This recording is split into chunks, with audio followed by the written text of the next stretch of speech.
Hello friends, welcome to study break daily dose of GK. आज हम बात करने वाले हैं कि भारत ये क्यों सोच रहा है कि वो खुद का वर्ल्ड डेमोक्रेसी रिपोर्ट और ग्लोबल प्रेस फ्रीडम इंडेक्स निकालेगा। Why is India mulling over its own world democracy report and global press freedom index? Now, firstly, this is not a recent thing. India has been thinking over such a report or such reports for quite some time now. But the recent performance of India in various democracy reports and press freedom reports has triggered this thing and has given the required fillip. Firstly, what is the EIU Democracy Index? EIU is the Economist Intelligence Unit. You must have heard of the Economist newspaper. आपने Economist के बारे में सुना ही होगा. Economist Intelligence Unit, Economist newspaper का Research and Analysis Division है. That is the name of the company is the Economist Group. उसका Economist newspaper भी आता है और Economist Intelligence Unit भी आता है जो कि 1946 में क्रिएट किया गया था. वो लोग क्या करते हैं? They release this democracy index, okay, by yearly or yearly. The data collection goes like this: 60 questions are provided with two categories of answers. Like one category has two answers and the other category has three answers. The ones with two answers have, for the two answers, have scores 0 and 1, and for the three answers the other category has scores 0, 0.5 and 1. So these 60 questions are divided into 5 categories. 5 भाग किए जाते हैं इसके: electoral process and pluralism, civil liberties, functioning of the government, political participation and political culture. Now I will not go into very great detail. Instead मैं क्या करूँगा, आपको report की एक कॉपी भेज दूँगा so that you can do your own research. Now the answers to most of the questions are experts assessments. They have their own group of experts and those experts assess these questions in each country, of course, based on the situation of the country. They give their assessment. Some of the data are collected from public opinion service also. Now in some countries it's not possible to conduct these kinds of surveys, so there these experts give the answers of all the questions. Now what is the calculation process? Each of these questions under, say, one particular category, the scores are added up. For example, say under electoral functioning or say political culture, there are 10 questions.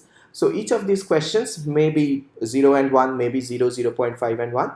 These scores are taken, added up and then multiplied by 10 and divided by the number of questions. So the weighted average is taken. Now the 5 category indices which are listed in the report, जो हमने अभी discuss किया, उसका average निकाला जाता है. Okay, finally the score rounded to 2 decimals decides the regime type classification of the country. तो ये किस तरह का रूल है, यहाँ पे किस तरह का regime है, वो डिसाइड करता है ये स्कोर, ये इंडेक्स वाला स्कोर. ये रिपोर्ट बहुत ही फेमस है. It's widely cited in the international press as well as peer reviewed academic journals. बहुत लोग इसको फॉलो करते हैं और बहुत लोग अपने decisions, business decisions, economic intelligence unit के डेमोक्रेसी इंडेक्स के ऊपर बेस करके लेते हैं. Now there are 4 types of democracies according to the index. Number 1, full democracies. Full democracies are those where civil liberties and fundamental political freedom are not only respected but also reinforced. मतलब government से इन चीज़ों को uphold किया जाता है. ठीक है. Political culture is conducive to the thriving of democratic principles. ये जो देश है, इनमें valid system of government, checks and balances होते हैं, एक इंडिपेंडेंट जुडिशियरी होता है whose decisions are enforced, उनके डिसीजंस को मानना ज़रूरी होता है, गवर्नमेंट्स एडिक्वेटली फंक्शन करते हैं और जो मीडिया होता है वो बहुत ही डाइवर्स होता है, इंडिपेंडेंट होता है और पावरफुल होता है. ये जो देश है ये डेमोक्रेटिक फंक्शनिंग में काफ़ी कम प्रॉब्लम्स होता है, बहुत ही स्मूथली रन करते हैं ये देश. सेकेंड होता है flawed democracies. Flawed democracies are those nations where elections are fair, free and basic civil liberties are honoured, but उनमें कुछ प्रॉब्लम है. For example media freedom infringement होता है कि कहीं कहीं जगह पे मीडिया नहीं जा सकती, media cannot move around freely. For example something that happened in Kashmir. Okay, political opposition को थोड़ा सप्रेस किया जाता है, क्रिटिक्स को सेडिशन बोल के उनका मुंह बंद किया जाता है. These nations have significant faults, other democratic aspects including underdeveloped political culture. Political culture ठीक नहीं है, मतलब लोग पॉलिटिकली नहीं सोचते हैं लोग, प्रॉबेबली किसी चीज़ से इंस्पायर, किसी लीडर से इंस्पायर होके या फिर सोचिए विदाउट एनी थॉट वोट दे देते हैं। लो लेवल्स ऑफ पार्टिसिपेशन होता है पॉलिटिक्स में, और गवर्नेंस के फंक्शनिंग में इश्यूज होते हैं। हाइब्रिड रेजिम्स क्या होता है? Hybrid regimes are those which are not full democracies, okay. They have regular electoral frauds, मतलब बहुत ज़्यादा रिगिंग किया जाता है। Fair and free democratic system नहीं होता है यहाँ पे। जुडिशियरी इंडिपेंडेंट नहीं होता है। पॉलिटिकल ऑपोजिशन पे प्रेशर डाला जाता है। करप्शन होता है बहुत ज़्यादा। हैरेसमेंट होता है से मीडिया का, या फिर जो एकेडमिया होते हैं, मतलब कॉलेज के जो स्टूडेंट्स या प्रोफेसर होता है जो एक्चुअली इन सब चीज़ों के बारे में जानते हैं और प्रोटेस्ट करते हैं, उनको दबाया जाता है। फ्लॉट डेमोक्रेसी से ज़्यादा फॉल्ट यहाँ पे होता है, ज़्यादा करप्शन होता है, अंडर डेवलप पॉलिटिकल कल्चर होता है, ठीक है। पॉलिटिक्स में लोगों का जनरल लोगों का पार्टिसिपेशन लगभग होता ही नहीं है। तो दैट इज़ हाइब्रिड रेजिम्स। और ऑथोरिटेरियन रेजिम्स आर दोज जिसमें बिल्कुल ही नहीं है democracy. Those are like king ruled kind absolute monarchies, dictatorship जहाँ पे है। पॉलिटिकल प्लूरलिज्म है ही नहीं ऐसे जगह पे। पॉलिटिकल प्लूरलिज्म का क्या मतलब है कि बहुत सारे political parties, different people voting for different political parties, political people are free to start their political parties and fight in elections. ये सब चीज़ें होती ही नहीं है यहाँ पे। There is one king, there is one ruler और देयर इज़ वन डिक्टेटर जो पूरा रूल करता है। There is nothing like democracy. Vote नहीं दिया जाता, लोगों का पार्टिसिपेशन लगभग ज़ीरो होता है। जुडिशियरी एकदम राजा के अंडर काम करती है, okay. Media is absolutely restricted जैसे चाइना में। तो दीज आर ऑथोरिटेरियन रिजिम्स। तो फ्लॉट डेमोक्रेसी के अंडर इंडिया को डाला गया है इस साल के इंडेक्स में, 2020 इंडेक्स में। Now you can see the results here. You can see 8.4% of the world population live in full democracies, and flawed democracies में लगभग 41% लोग रहते हैं, okay. 52 countries are there, India is one among them. But the problem in this is, आप अगर देखेंगे कि 2006 से 2020 तक लगभग कोई चेंज ही नहीं हुआ है इनके सिस्टम में। मतलब एशिया अगर फ्लॉट डेमोक्रेसी में इस रेंज में स्कोर करती है तो इसी रेंज में स्कोर करते हुए चल रही है। There is absolutely no change in Asian political system, absolutely no change in Africa या फिर मिडल ईस्ट के पॉलिटिकल सिस्टम में, okay. There is absolutely no change in any part of the world. जो 2006 में था 2020 में भी वही चल रहा है। India if you see was a flawed democracy right from the beginning. 2006 से ही फ्लॉट डेमोक्रेसी था। अभी तो इसका स्कोर और कम हो गया, 6.9 से 6.9 was the score last time. This time it's 6.61, okay. So you can see India falls 10 places to 51st position. ये 2019 में था, इस साल और 2 पोजीशन नीचे चला गया, 53 चला गया। It's still a flawed democracy. You can see the map here, the state of democracy. You will see that the blue part, which are full democracies, is almost to the left side only, the Western European part and North American part. If you see the rest of the world, parts of Africa, parts of like most parts of Asia, including China and Russia, okay, all these are always red right from 2006. India is in the flawed democracy system, okay. Now what is the VDEM democracy report? दूसरा जो report India को अभी मिला है, that is the VDEM democracy report. VDEM is varieties of democracy. ये varieties of democracy is a Sweden based independent research institute जो professor Stephen Lindberg ने चालू किया था 2014 में। 2017 से इनका डेमोक्रेसी रिपोर्ट आता है। The VDEM Institute is funded by a number of government organizations. World Bank fund करता है, several research institutions fund करता है, क्योंकि इसके डेटा के ऊपर बेस करके उनका रिसर्च होता है। VDEM डेमोक्रेसी रिपोर्ट जो होता है वो 5 high level principles of democracy के ऊपर कंट्रीज को डिवाइड करता है और उनसे डेटा कलेक्ट करता है। What are those 5 types of democracy? Electoral democracy, liberal democracy, participatory democracy, deliberative democracy, and egalitarian democracy. Now, again, I'll send you the report of the VDEM democracy. You can read that out, like what are these kinds of things, but these are more or less similar to the previous one, the economist report, okay.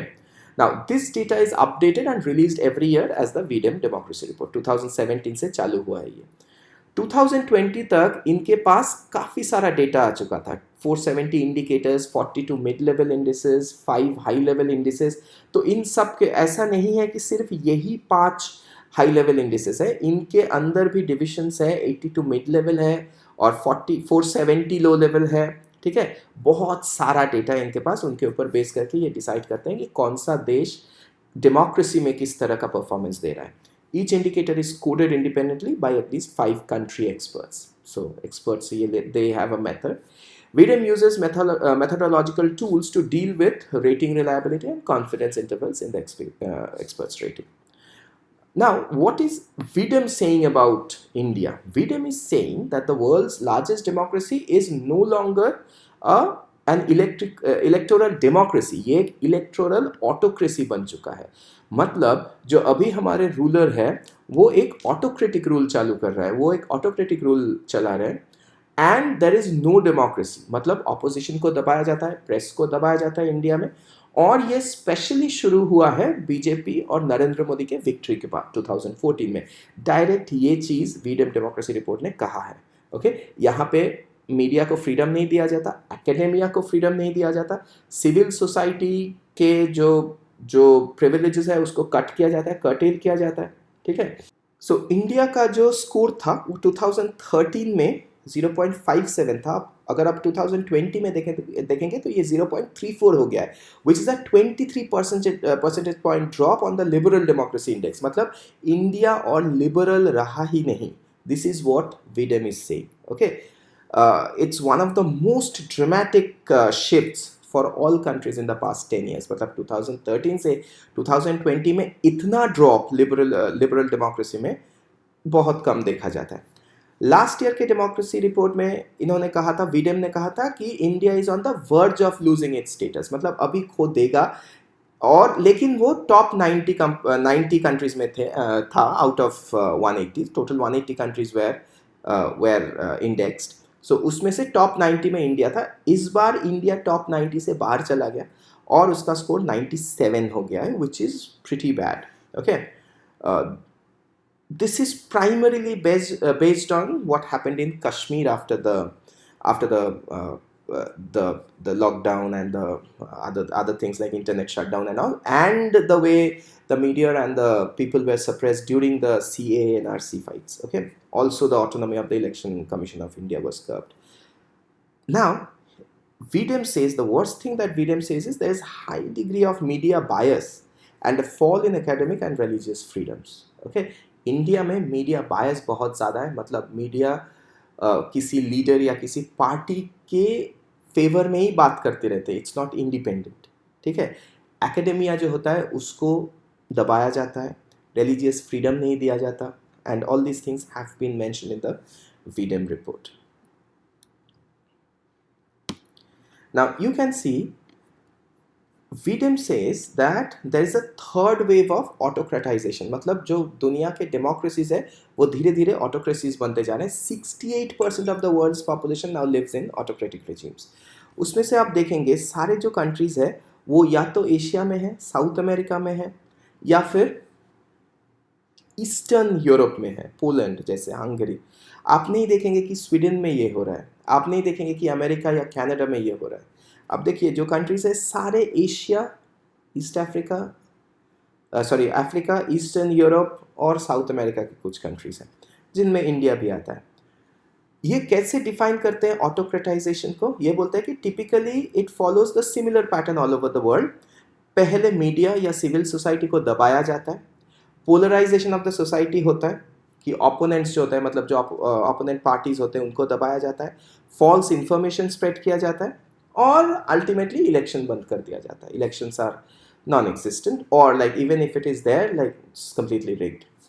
ये respect में वीडम जो चीज़ India को सबसे बुरी लगी है इस बार में, V-Dem democracy report is saying the democratic situation in India and Pakistan are the same. India में भी ये किया जाता है, पाकिस्तान में भी ये किया जाता है। Now which is in my personal opinion is not correct, and it's saying that it's in India the situation is worse than Bangladesh or Nepal, which is also not correct in my opinion. What about other search reports? और जो सारे democracy reports होते हैं वो क्या बोल रहे हैं. For example there is this famous freedom house report. Freedom House is a US-based NGO, it's government-funded though, that conducts research and advocacy on democracy, political freedom and human rights. Okay, it was founded in 1941. 1941 में इसका स्थापना किया गया था. ये बहुत सारे reports निकालती है, लेकिन सबसे जो 3 इंपॉर्टेंट रिपोर्ट्स है, freedom in the world, freedom of the press and freedom on the net. This Freedom House also downgraded India from free to partly free, mainly because of the cracking down of media, academics, civil society groups and protesters. तो आप देखिए ये NRC CAA और फिर कश्मीर में जो situation हुआ उसके बाद ये जो सारे फ्रीडम इंडेक्स या फिर डेमोक्रेसी इंडेक्स आते हैं, सब ने इंडिया को एक दाप नीचे कर दिया है. जो एनुअल फ्रीडम रिपोर्ट आता है उसमें इंडिया का स्कोर 67 हो गया था. पहले 71 था, which was like still better. अभी 67 हो गया है. तो फ्रीडम हाउस ने भी ये कहा है कि India is no longer completely free, ये पार्टली फ्री हो चुका है. So this is one infographic presented by the Freedom in the World 2020 report. आप देखिए, it mainly talks about Kashmir, the loss of autonomous status, internet shutdown. Okay, like it also says how many people are affected. So 7 million people are affected by the internet shutdown. The citizen, this is the NRC thing they're talking about, the CAA thing that they're talking about, localized internet shutdowns that they're talking about, suppression of protesters. Okay, freedom of expression under threats. जो journalists हैं उनको ठीक से, या फिर academicians हैं उनको ठीक से बात नहीं करने देते हैं. So this is what they have said, and they have also presented an infographic. What about Reporters Without Borders? Now, Reporters Without Borders is also a very, very famous non-governmental organization. It's for non-profit. Okay, it's headquartered in Paris. And the aim of this organization, Reporters Without Borders, is to advocate the fact that everyone in the world requires news and information, which is specified in Article 19 of the Universal Declaration of Human Rights. Okay, that recognizes the right to receive and share information regardless of frontiers, along with other international rights charters. Okay, so basically ये जो Reporters Without Borders है, ये एक French organisation है. Reporters Sans Frontières इसका French नाम है और RSF इसका शॉर्ट फॉर्म है. ये एक बहुत ही इंपॉर्टेंट रिपोर्ट निकालती है, which is the world press freedom index, कि कहाँ पे प्रेस का फ्रीडम कैसा है. ओके, RSF जो है उसका कंसल्टेटिव स्टेटस है यूनाइटेड नेशंस में, यूनेस्को में, काउंसिल ऑफ यूरोप में और फ्रैंकोफोनी ऑर्गेनाइजेशन में भी. मार्च 2020 में RSF ने बोला कि Russia, China, Iran, Saudi Arabia जैसे इंडिया भी वर्स्ट डिजिटल प्रेडेटर्स में से है. मतलब the list compiled by the global media watchdogs flags countries where companies and government agencies use digital technology to spy and harass journalists. उनमें India आता है जो ये काम करती है, जो डिजिटल टेक्नोलॉजी यूज़ करके जर्नलिस्ट के ऊपर स्पाई करती है कि वो क्या रिपोर्ट करने वाला है और उसको दबाती है. अप्रैल में इन्होंने बोला कि जो फ्रीडम प्रेस इंडेक्स है इनका, उनमें इंडिया का रैंक बहुत ही खराब है, 142nd आउट ऑफ 180.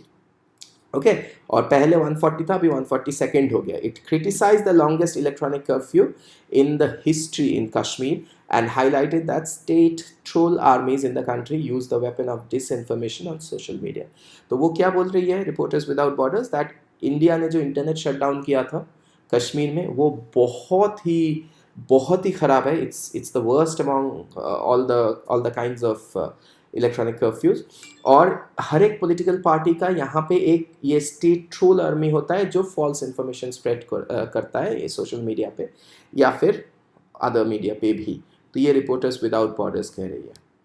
तो ये उनका फ्रीडम रैंकिंग है, जहाँ पे आप देखिए, यहाँ पे भी आप देखिए, जो गुड सिचुएशन है ना वो सिर्फ वेस्टर्न यूरोप में है, नॉर्थ अमेरिका में है, ऑस्ट्रेलिया जो इन लोगों का फ्रेंड है, साउथ अफ्रीका और इस तरह के कंट्रीज़ में जो इन लोगों के फ्रेंड्स हैं वहीं पे ये बोल रहे हैं कि गुड सिचुएशन है. बाकी अगर आप देखेंगे, आप देखिए इंडिया, पाकिस्तान, अफगानिस्तान में सेम सिचुएशन है जर्नलिस्ट का. बांग्लादेश, म्यांमार, यहाँ पे सेम सिचुएशन है. This is really strange. India is equivalent to some of the parts of Africa also, the whole of Russia, just slightly better than China and these Iran and other Middle Eastern countries और north African countries जो Egypt विजिप्ट Somalia होता है उनसे थोड़ा better है. बाकी जो दुनिया के सारे खराब कंट्रीज में जहाँ पे प्रेस को बहुत ज़्यादा दबाया जाता है इक्विवेलेंट है इंडिया में. This is what they are saying because this is I think this is really strange because the situation in India may be bad but not as bad as these countries. अब देखिए Mexico में ये बोला गया है कि it's a difficult situation, लेकिन ये बोला गया है कि सोचिए ये कुछ अफ्रीकन कंट्रीज है यहाँ पे कॉन्गो जैसे, वहाँ पे ये बोला गया है कि सिचुएशन ठीक ठाक है. It's like satisfactory situation. Correct. अब देखिए पापुआ न्यू गिनिया में बोला गया है कि सिचुएशन ठीक ठाक है. This is really strange. Another report is the Fraser Institute report. Why is Fraser Institute important? Because there is another report called the Global Go-To Think Tank Index report. वो जो think tank index report होती है वो क्या करती है? It lists all the think tanks with all those think tanks which actually bring out these kinds of reports. There are like hundreds of such reports which come out every year. There is another report which lists these think tanks. उसमें it's actually brought out by the University of Pennsylvania. इसमें बोला गया है कि जो Fraser institute है उनका rank 14 है 80 to 100 में से. So you must understand this is a really really high position. Okay, और इनका रैंक 1 है इन मेक्सिको एंड कनाडा. तो this must be really really important. There are many people who follow this institute by Fraser, this index by Fraser institute. A Canadian public policy think tank and registered charity and ties to a global network of 80 think tanks through the Economic Freedom Network. एक economic freedom network होता है तो उसका एक part है ये Fraser institute. इनका जो रिपोर्ट आता है वो है economic freedom of the world report. पिछले साल 2020 में इंडिया को इन्होंने 26 प्लेसेस गिरा दिया. ओके, 105th रैंक आया इंडिया का among 162 countries in economic freedom. क्या ये जो इकोनॉमिक फ्रीडम लोगों को दिया जाता है, जो इंस्टीट्यूशंस है, जो पॉलिटिकल पार्टीज़ है, जो देश के लिए काम करते हैं या फिर जो एनजीओज है, उनको क्या पैसा ठीक ठाक दिया जाता है? ऐसे बहुत सारे और भी रिपोर्ट्स हैं जैसे इंडेक्स ऑफ इकोनॉमिक फ्रीडम जो हेरिटेज फाउंडेशन और वॉल स्ट्रीट जर्नल निकालती है. World survey of economic freedom जो फ्रीडम हाउस निकालती है, the one we talked about just now, वो एक world survey of economic freedom भी निकालती है. सो you can see all of these organizations have downgraded India. So this is the map they have presented. You can again see the situation is excellent in Canada and USA and Australia and the friend countries of USA and Canada and some of the Western European countries. But elsewhere situation is not that good. That is what every report says and that is what has irked India. और एक होता है जो keto institute निकालता है. You must have heard of this person called Charles Koch. Cato institute is an American libertarian think tank headquartered in Washington DC. इसका founder है Charles Koch. Charles Koch को आपने देखा होगा, he is a famous billionaire, he is the 18th richest person in the world. This is also highly ranked in the global go to think tank index report. बहुत ही high rank है इनका, rank है 15. Okay, world wide. Now ये एक index निकालती है which is called human freedom index. It's co-published by Cato institute and Fraser institute. It presents the state of human freedom in the world based on a broad measure that encompasses personal, civil and economic freedom. Okay, दिसंबर 2020 में India was rank 111th out of 160 countries in the human freedom index. तो आप देखिए हर जगह पे India का rank बहुत ही खराब है. ओके, वो बड़ी बात नहीं है. बड़ी बात ये है कि हमेशा western Europe and north America को कुछ भी हो, कोई भी चीज़ में हमेशा हाई रैंक दिया जाता है बिकॉज ये जो थिंक टैंक्स है वो यही से बिलोंग करते हैं. कोई ऐसा नहीं होगा in spite of whatever Donald Trump has done और in spite of whatever is going on in certain parts of Europe जहाँ पे डिक्टेटोरियल रूल हो रहा है. Okay, in spite of that ये उन लोगों को हमेशा हाई रैंक देती है. You will always see Norway, Sweden and these countries in the top 10 list. Okay, you will always see USA in the 20 to 30 list in most of these indices. Why is that? In spite of what Donald Trump has done. So that is what has irked India.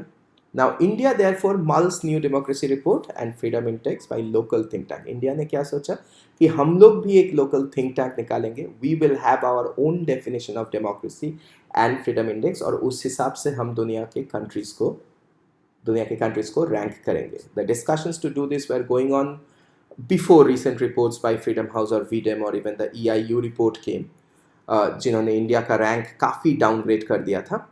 ये जो recent rankings है, इसने एक Philip दे दिया कि India is thinking कि why is this always like this, why don't they actually like, probably India thinks the data collected or the definition of democracy that they are giving is not according to what India must run itself. Okay, the Ministry of External Affairs began discussions late last year मतलब 2019 में discussion शुरू किया था.